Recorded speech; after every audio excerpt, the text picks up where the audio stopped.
le doy el paso a Yayo, que ya la veo por aquí y tal. La verdad es que es un honor poder contar contigo, Yayo. Eh, Eres de las primeras personas que tiene un recurso educativo muy guay de una charla que diste en un instituto en el IES Menéndez Pelayo de Getafe, cuando en 2019 arrancábamos con Planea. Os invito a que lo escuchéis porque está ahí disponible desde entonces y la verdad es que desde el principio tu trabajo nos parecía que era una herramienta de contextualización muy relevante bueno, para todo este proceso y por explicar un poco porque hemos llegado de alguna manera a la conclusión de que con estos tres kits artísticos educativos podíamos desarrollar una idea de un futuro transformador. Así que nada, muchas gracias y te cedo la palabra para que nos cuentes. Muy bien, pues muy buenas tardes a todos y a todas. Muchísimas gracias por la invitación. Ha sido un placer también escuchar a Cristina para ver el trabajo también que se está tratando de impulsar desde el Ministerio y la introducción que has hecho tú, Pedro, ¿no? Así que la verdad que es un regalo poder estar aquí compartiendo con vosotros y vosotras. Y bueno, yo lo que voy a intentar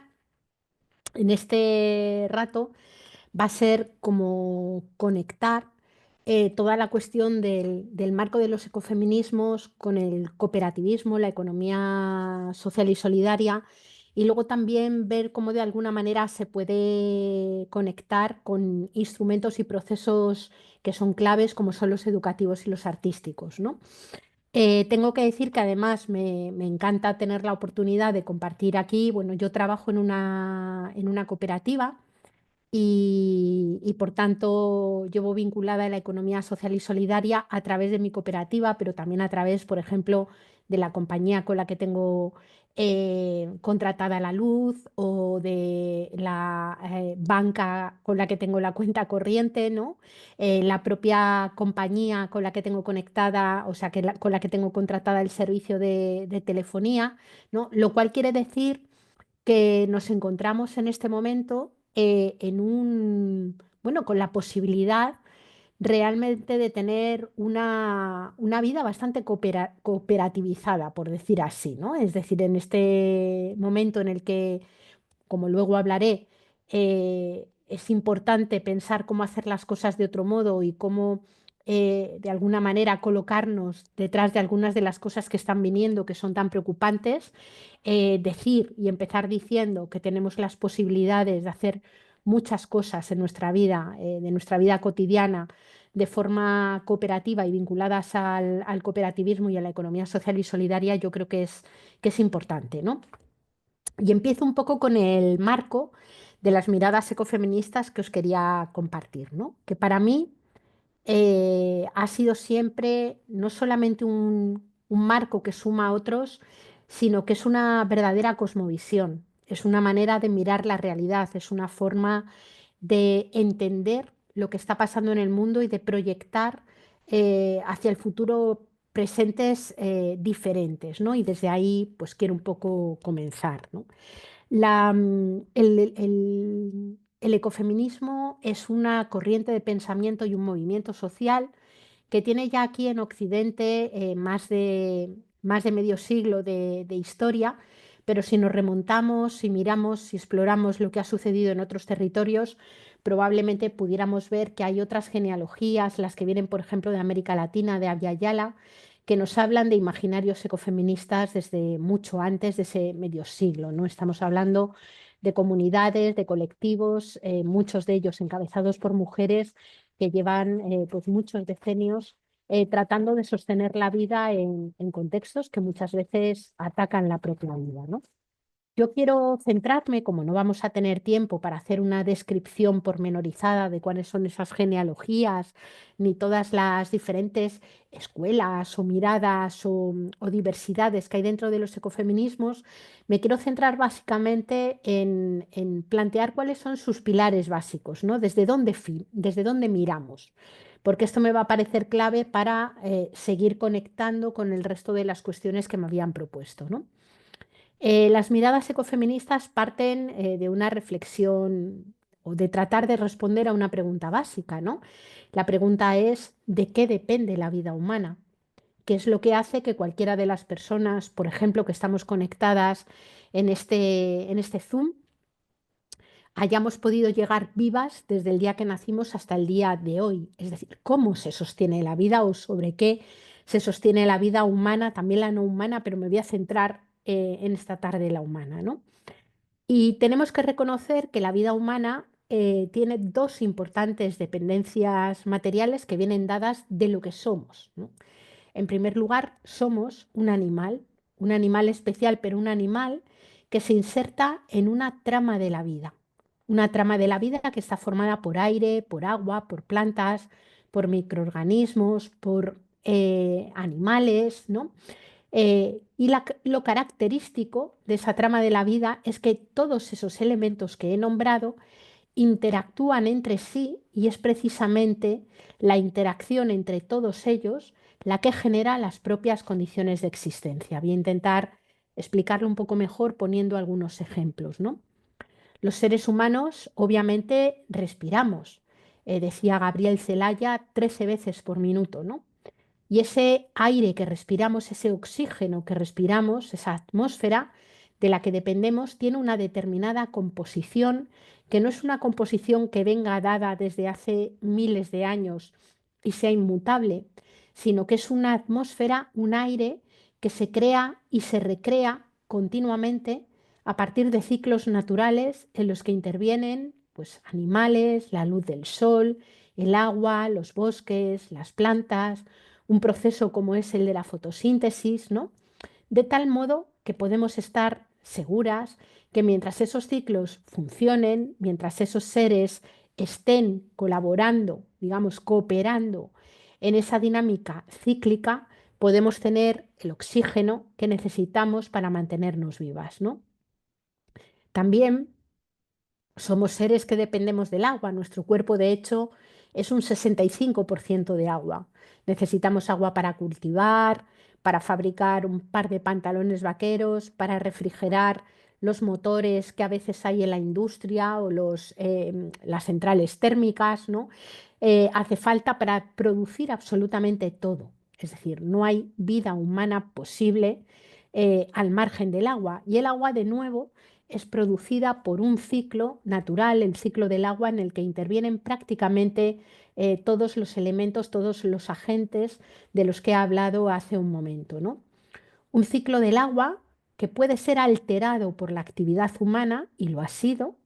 pero que no puede ser en modo alguno controlado y dominado a voluntad. Es decir, las actividades humanas han alterado el funcionamiento del ciclo del agua tal cual lo venía haciendo en los últimos miles de años, pero esa alteración no puede hacer pensar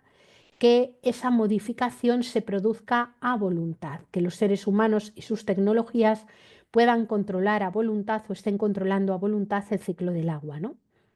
Los seres humanos necesitamos alimentos que son producidos básicamente a partir de ciclos naturales y también trabajo humano, es decir, el trabajo de los seres humanos campesinos, agricultores, que de alguna manera producen los alimentos que necesitamos y para producirlos vuelven a necesitar agua, fotosíntesis, minerales en los suelos y demás, minerales fertilizantes y demás, ¿no? Y los seres humanos utilizamos energía también, energía que puede ser generada en una central nuclear, en un parque eólico, en una central térmica, en una refinería de petróleo, pero que obviamente para poder ser generados en esos lugares, en esas industrias, previamente es necesario disponer de viento, de agua, de sol o de cobre, litio, platino, petróleo, carbón, gas natural, neodimio, disprosio. Podríamos citar prácticamente toda la tabla periódica mineral más los minerales fósiles que se extraen de la corteza de la Tierra, ¿no? Lo que quiero decir con esto, que os parecerá de perogrullo, pero sin embargo a nuestro sistema económico convencional no se lo parece o más bien parece ignorarlo, lo que quiero decir es que no hay vida humana posible sin naturaleza, no hay tecnología posible sin naturaleza,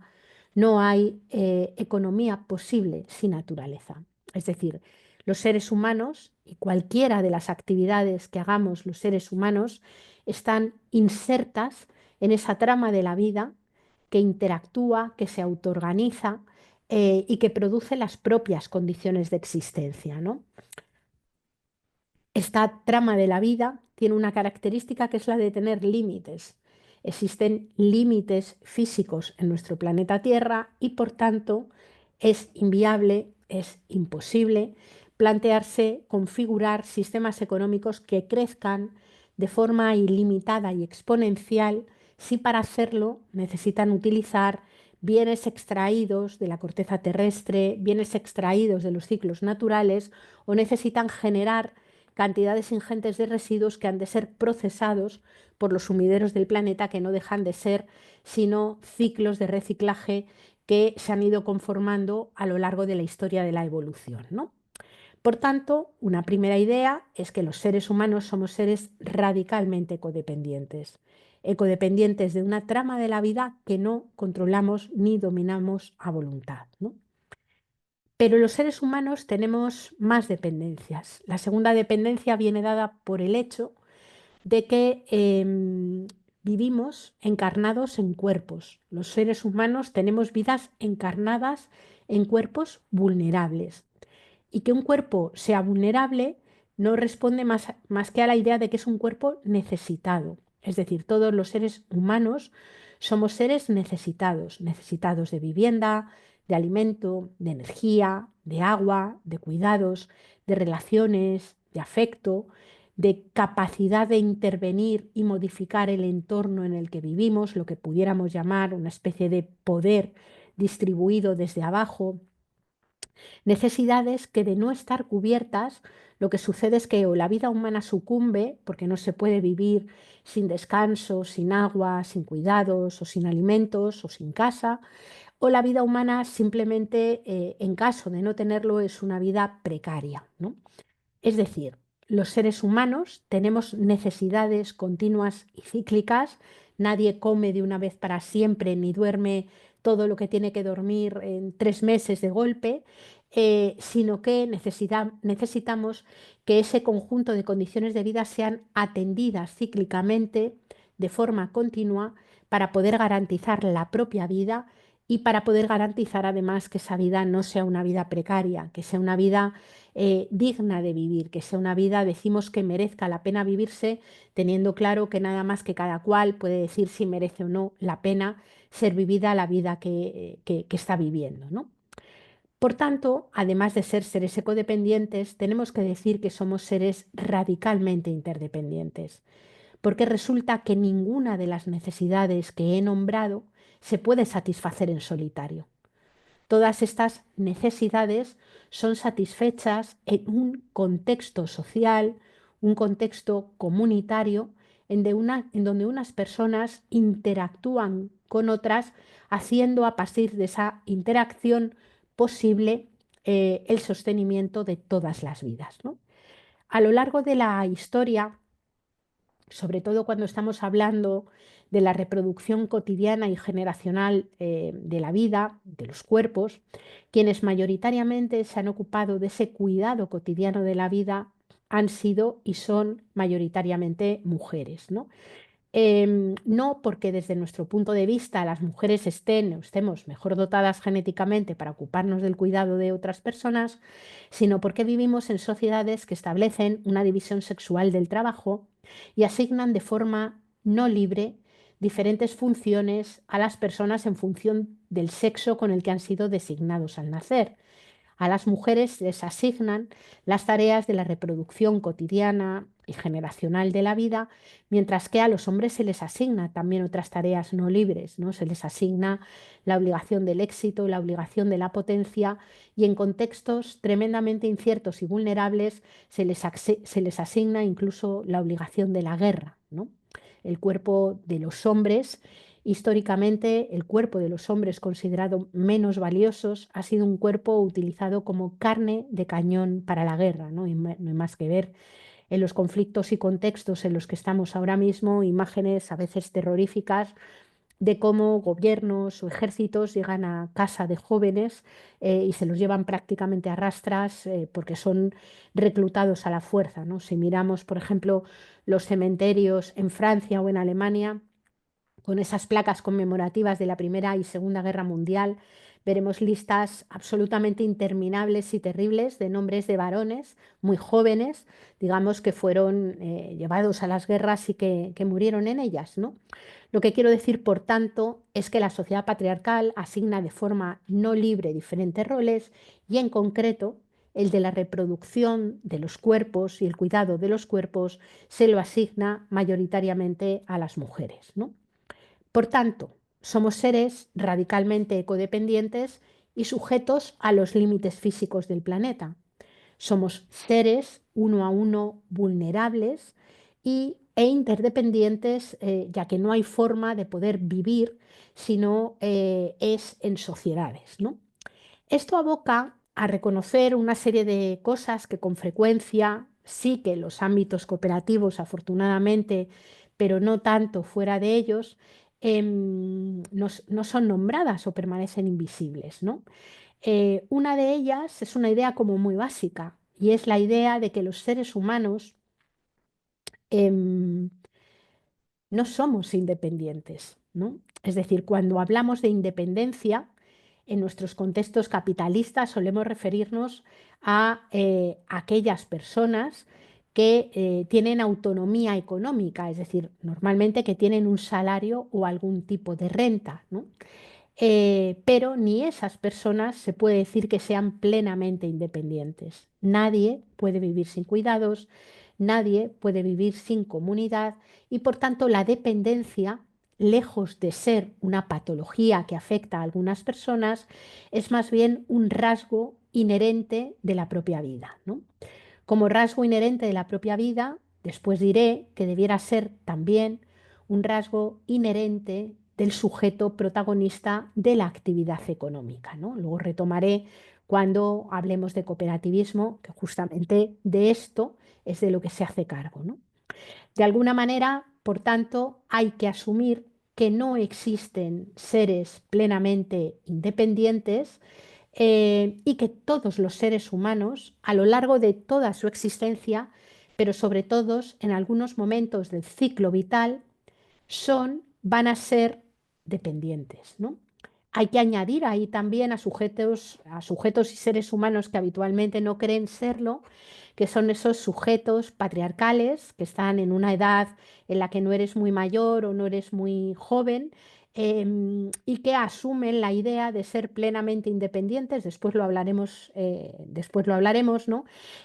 Mientras que muy frecuentemente que puedan aparecer en sus puestos de trabajo lavados y planchados cada día, dependen de toda una serie de tareas que se hacen fuera del espacio económico y con mucha frecuencia recaen mayoritariamente sobre mujeres que lo realizan de forma gratuitas o de forma pagada, muchas veces en los peores trabajos y peor remunerados de toda la escala laboral, ¿no? De todo el mercado laboral.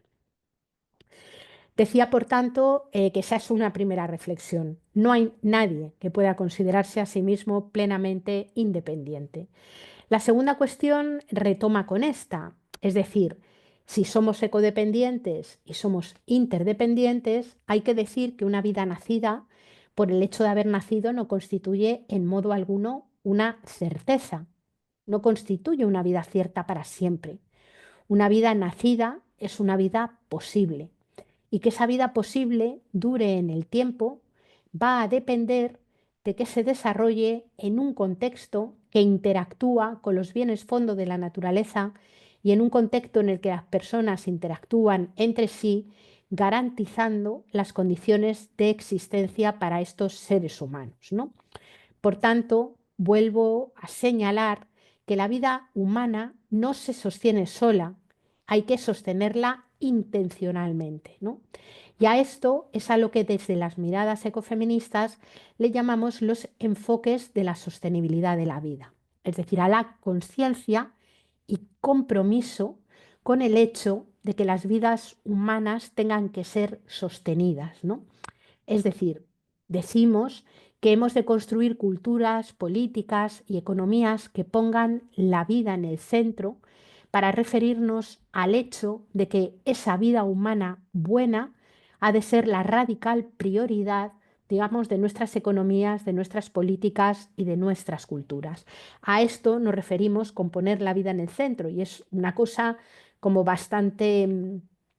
concreta, ¿no? Nos referimos a construir sociedades políticas y culturas donde el acceso a la vivienda, el acceso a la energía necesaria, el acceso al agua, el acceso a los cuidados, el acceso a la educación, el acceso a determinadas infraestructuras, a la salud, el acceso a la creatividad, el acceso a la participación, el acceso a las relaciones, digamos, em, respetuosas y no tóxicas, digamos, y el acceso también a la corresponsabilidad en el mantenimiento de esas condiciones de vida sea la normalidad, es decir, que la vida esté construida, digamos, en torno a estas cuestiones, ¿no? Si insisto tanto en esto,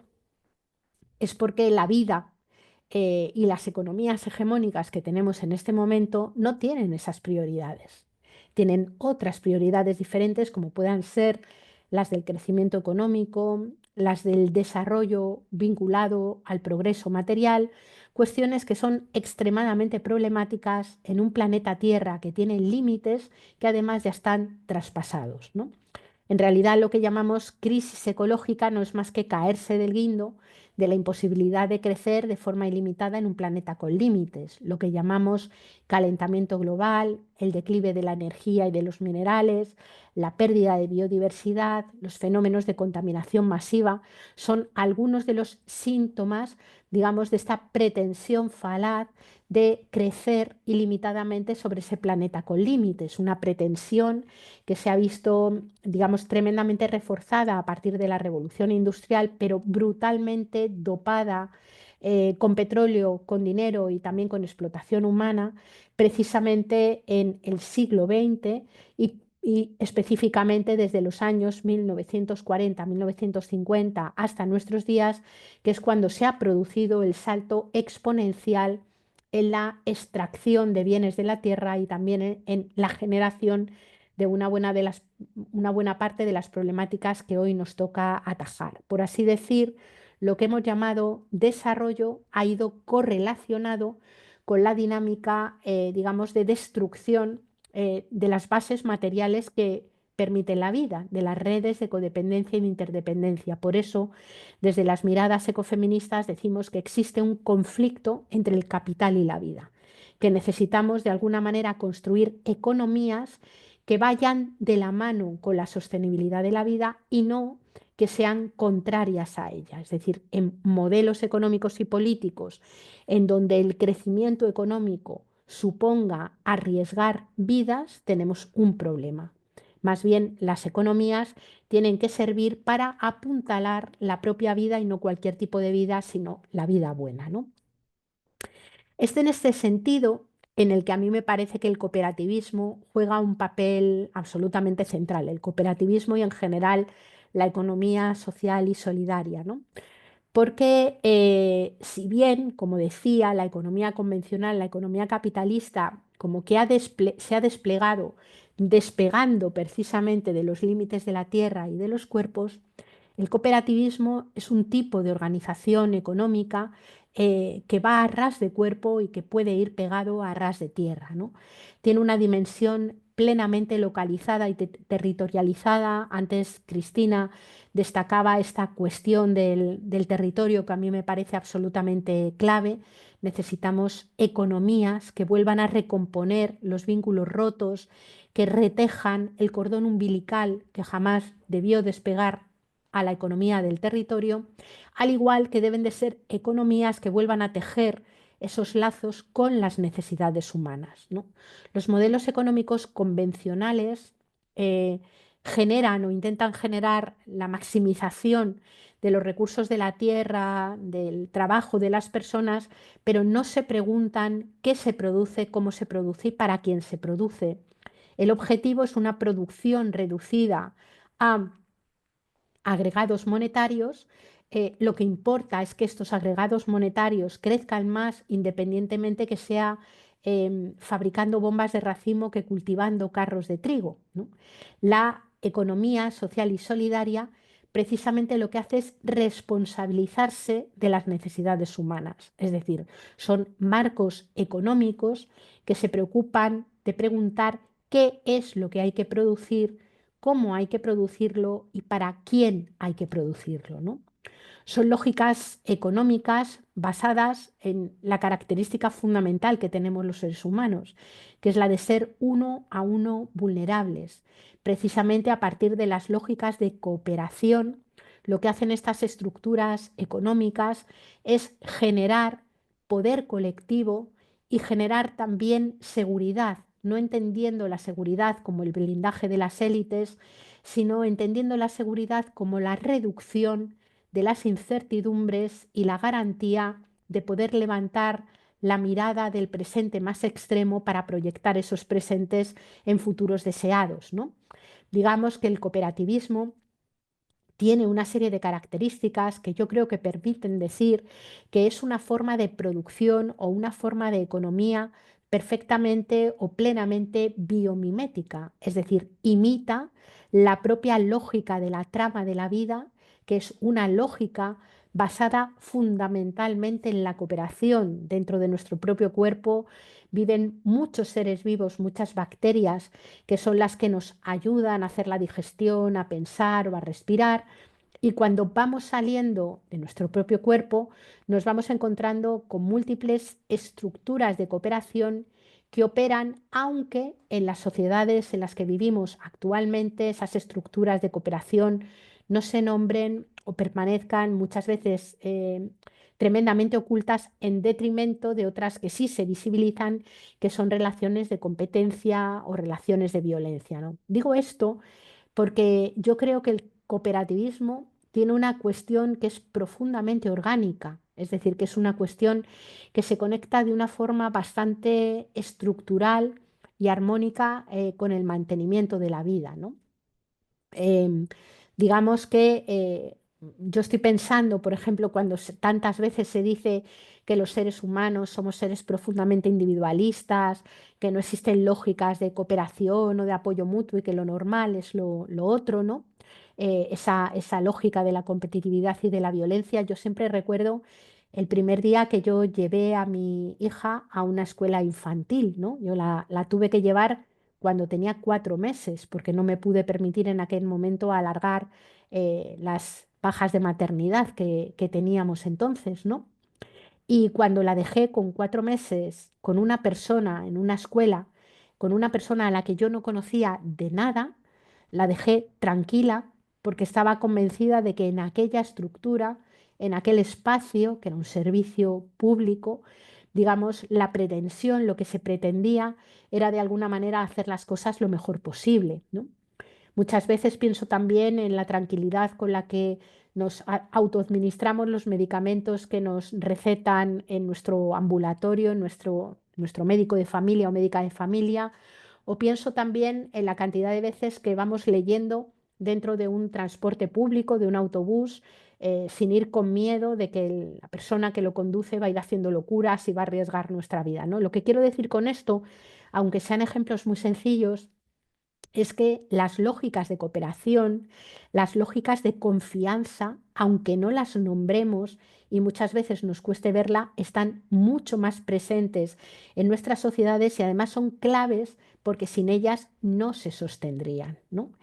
A mí, que ya os digo, trabajo desde hace un montón de años en una cooperativa, cuando hablo de esto con algunas personas que no nos conocen o que nunca han oído hablar del cooperativismo, lo primero que te vienen a decir es que estas cosas no funcionan, ¿no? Es decir, que las cooperativas o el cooperativismo es algo que tiene muchas dificultades para funcionar porque la gente es egoísta. Cuando tú les cuentas que llevas ya más de 15 años trabajando así, en una estructura donde todo el mundo cobra lo mismo, donde la gente se apunta a las horas que ha hecho en un papel y nadie supervisa nada porque confiamos en que todo el mundo mira por el bien común, hay muchas veces que a muchas personas les cuesta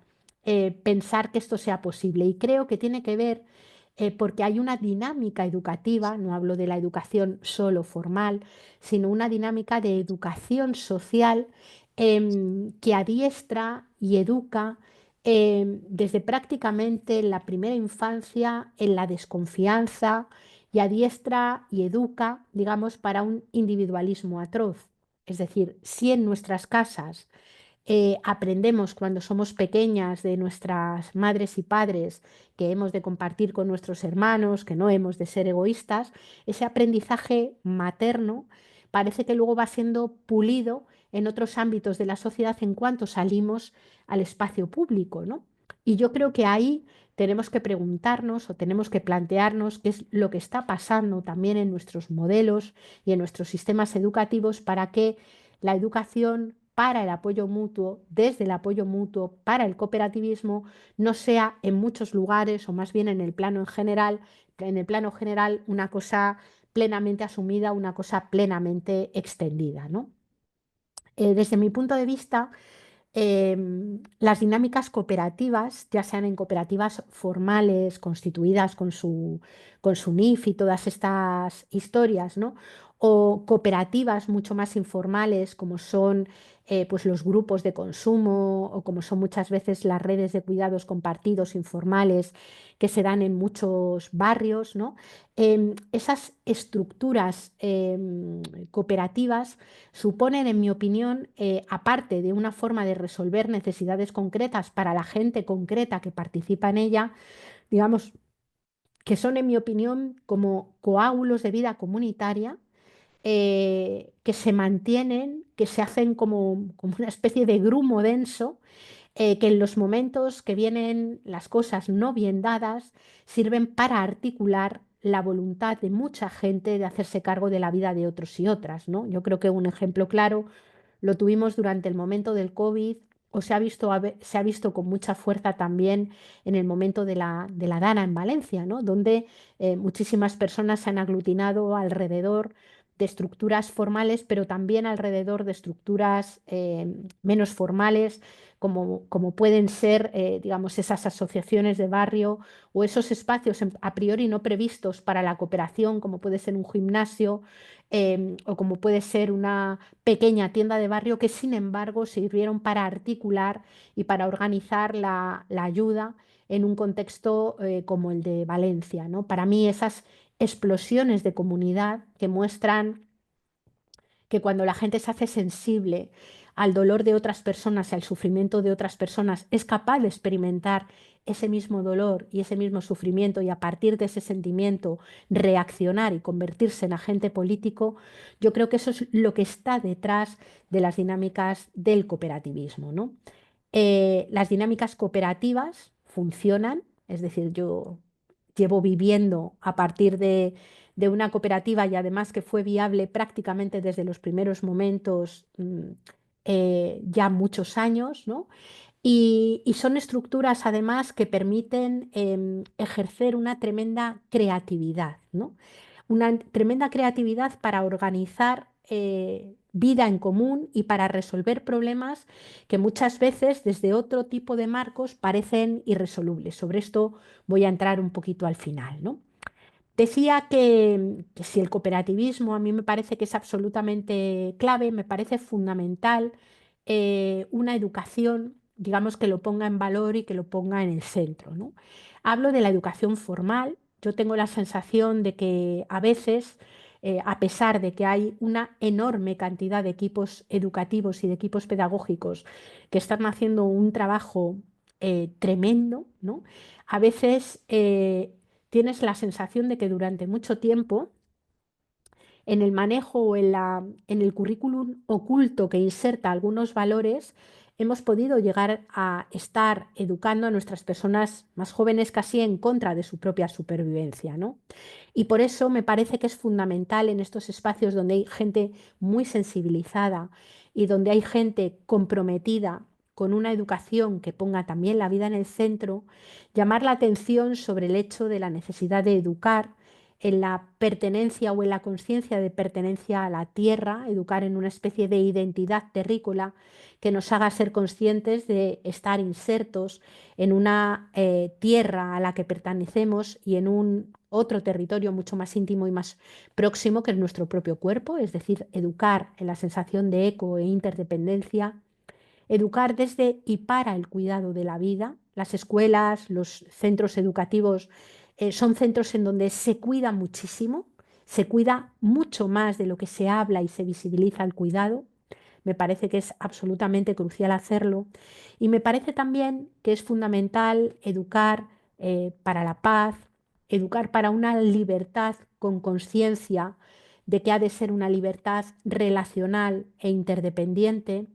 educar para el apoyo mutuo y educar para la cooperación, ¿no? La cooperación, que vuelvo a decir, es un patrón sistémico de lo vivo. No hay forma de poder sobrevivir si no hay estrategias, digamos, de cooperación, estrategias de apoyo, estrategias de interdependencia, ¿no? Es verdad que hay veces ese sometimiento de la vida se hace desde la lógica de la explotación y hay vidas y cuerpos que son explotados para cuidar otros cuerpos, ¿no? A mí me parece que la apuesta cooperativa, es una apuesta de corresponsabilidad con ese cuidado y es una apuesta de construcción cooperativa, digamos, de esas otras economías que ya no sean unas economías que han roto, que tienen una quiebra establecida con lo que llamamos el resto de la vida, es decir, que no rompen lo productivo con lo reproductivo, sino que son conscientes de que el objetivo de cualquier economía y de cualquier producción es la producción de vida, es la producción y la reproducción de la vida, y a mí me parece que en ese sentido juegan un papel central. Un cooperativismo que, como dije al hablar al principio de lo que somos, ha de estar, en mi opinión, plenamente ligado a la satisfacción de las necesidades. Y esto que parece una obviedad implica abrir debates que muchas veces no existen. El debate, por ejemplo, de cuáles son las necesidades humanas, ¿no? Cómo satisfacer las necesidades humanas para todos y todas en un contexto de translimitación, cómo asumir el inevitable decrecimiento de la esfera material de la economía, es decir, el inevitable hecho de que 8.200 millones de personas de este planeta vamos a tener que vivir, queramos o no, con menos energía, menos minerales, menos recursos de la tierra, menos tierra fértil, no por planteamientos éticos o ascéticos, sino básicamente porque el modo de funcionamiento de los últimos decenios ha agotado una buena parte de la base mineral y natural que tenemos, ¿no? Y si eso es un contexto, si eso es simplemente un dato, ese inevitable decrecimiento de la esfera material de la economía, cómo vamos a construir la vida en común, qué tipo de estructuras económicas vamos a construir para que esas relaciones de codependencia y de interdependencia satisfagan las necesidades de los 8.200 millones de personas que hay en el planeta, ¿no? Yo creo que esto nos aboca a abrir ese debate de las necesidades que no hay que confundir con el de la oferta y de la demanda, porque demanda quien es solvente para demandar, pero necesidades las tienen todas las personas, las que tienen dinero y las que no, ¿no? Para mí, los enfoques de la sostenibilidad de la vida y del cooperativismo son claves para poder repensar esta vida en común, para poder garantizar existencias y sociedades en las que todas las vidas importen y para huir, digamos, de este momento en el que hay sectores y élites políticas y económicas que pretenden resolver el inevitable decrecimiento de la esfera material de la economía a partir de lógicas de expulsión, en lugar de redistribuir, en lugar de ajustar las producciones a las necesidades, hay quien pretende señalar que hay gente que sobra y en ese sentido eh, señala y marca como chivos expiatorios a sectores de población a las que se deshumaniza para justificar su abandono, para justificar su despojo, para justificar, digamos, la reactualización de dinámicas de opresión y de colonialismo que son ya intolerables, ¿no? Y que están generando un tremendo dolor en el mundo. Lo que quiero decir con esto es que hay una posible respuesta distópica al decrecimiento de la esfera material de la economía, que en mi opinión es la que en este momento está poniendo encima de la mesa el trumpismo, que no es solamente Donald Trump, sino que es todo un marco de élites económicas y políticas que se están reconfigurando muy rápidamente para dar respuesta a una crisis que es ecosocial, a una policrisis donde todas las dimensiones están conectadas, una respuesta, digo que es distópica, una respuesta que es, lo voy a decir de una forma que es fascista, ¿no? A mí me parece que la contrapartida es justamente la de generar respuestas que toman del cooperativismo, que toman de las miradas ecofeministas, que toman de los principios de suficiencia, que toman de la empatía, que toman de esto que dice Judith Butler, de la convicción de que cualquier vida merece ser llorada cuando se pierden, toman de ahí la fuerza para convertirse en una agencia política, digamos, que de alguna manera proyecte futuros, como se decían antes, transformadores, ¿no? Dice Marina Garcés, tiene mucha razón, yo creo, que el futuro no existe, ¿no? Eh, Más bien el futuro es el destino de una sucesión de presentes continuos. Ayer es el pasado de hoy, hoy es el futuro de ayer, ¿no? Y muchas veces cuando miramos distópicamente el futuro, lo que estamos haciendo es proyectar presentes demasiado inflamados, presentes demasiado hinchados, que crecen como un tumor, ¿no? Por eso es fundamental crear cuantas más estructuras cooperativas, cuantas más experiencias como estas de las que se están hablando, cuantos más kits educativos, mejor, porque son presentes que se hacen susceptibles de proyectar futuros emancipadores, futuros transformadores, futuros deseados. Es urgente construir laboratorios de experiencias que por un lado ya resuelven necesidades humanas y por otro lado permiten alentar, permiten proyectar ese futuro, ¿no? Angela Davis suele decir que para ella la esperanza es una disciplina, ¿no? Y yo creo que se puede entender muy bien si asumimos, digamos, como deber, no en el sentido del deber de sacrificio, sino como ese deber gozoso de hacernos cargo de otras personas, el constituir cuantas más de estas iniciativas construidas o sostenidas sobre los valores del cooperativismo y los valores de un cooperativismo que se sabe inserto en una trama de la vida de la que forma parte, una trama de la vida que lleva durando 3.800 millones de años, que ya ha superado muchísimos obstáculos y que puede volver a superarlos, ¿no? Una vida humana que también viene durando muchísimo menos, somos unos recién llegados a la aventura planetaria, ¿no? Pero viene durando un montón de años y también ha dado muestras de enorme creatividad para afrontar, digamos, las problemáticas que las humanidades y los pueblos en concreto han ido encontrando a lo largo del tiempo, hasta el punto de que muchas veces ha sido posible construir vida buena incluso en entornos muy hostiles, ¿no? No hay más que ver los pueblos empobrecidos del sur global, digamos que siguen siendo capaces de desplegar unos niveles de creatividad que no que parecen imposibles de dónde salen en contextos en los que a veces se hace muy difícil vivir, ¿no? Estando en condiciones bien diferentes, ni debemos, ni podemos, ni tenemos por qué abandonarnos en una especie de derrota que desde mi punto de vista viene cuando miramos futuros distópicos o cuando miramos las realidades presentes, digamos, sin tener ningún tipo de trama cooperativa a la que poder sumarnos sin vivir o afrontar estos momentos a veces de alegría y otras de bajona con otras personas sobre las que nos sostenemos y con las que podemos hacer, como decía antes, digamos, un ejercicio bastante gozoso, lo que es el planteamiento de estas realidades alternativas, ¿no? Termino con la cuestión de la creatividad. Diseñar y pensar esos futuros alternativos requiere hacer un ejercicio de imaginación yo creo que muy notable, ¿no? Y no confundir la imaginación con la fantasía. Siempre aparecen propuestas fantasiosas de iremos a Marte, algunas personas, ¿no? O mm, formaremos o compondremos o inventaremos algo que permitirá resolver todos los problemas, incluso los que la propia tecnología ha creado, ¿no? A mí esa fantasía, lejos de crearme esperanza, me da bastante bajona, ¿no? Porque creo que es una fantasía escapista de la realidad, ¿no?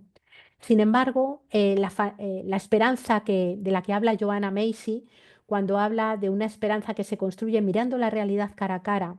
proyectando esos futuros que nos gustaría vivir y poniéndonos en marcha hacia ellos, ¿no? Esa imaginación aterrizada, ecofeminista, que atraviesa los cuerpos y se ancla a los territorios, me parece una imaginación tremendamente esperanzadora para la que hace falta una enorme creatividad, ¿no? Y es aquí donde entran también las miradas artísticas como elementos claves, miradas artísticas que permiten mirar siempre la realidad y el futuro desde otros lugares, desde otros lenguajes, desde otras realidades, ¿no? Desde la poesía, la performance, la música, a veces incluso desde el silencio, desde el cuerpo, desde la coreografía, ¿no? Son otras miradas que se complementan con las del conocimiento, con las de la ciencia, que a mí también me parecen imprescindibles, y es precisamente a partir de la cooperación entre todas ellas, igual que lo hace la vida, que se pueden generar las propias condiciones de existencia presentes y futuras, ¿no? Por eso a mí me parece que esa mirada creativa es absolutamente clave, una mirada creativa que requiere imaginación, pero también requiere memoria. No porque vayamos a utilizar el pasado, o tengamos que mirar el pasado con nostalgia, incluso pasados que nunca existieron con nostalgia, cosa tremendamente peligrosa, ¿no? Sino porque la memoria nos permite precisamente ver cómo otras culturas, otros pueblos, nuestras antepasadas, en circunstancias concretas y territorialmente situadas hostiles, fueron capaces de salir adelante, fueron capaces de reconstruir, fueron capaces de proyectar esos futuros que en muchos casos han sido los presentes sobre los que hemos crecido, sobre los que nos hemos construido, ¿no?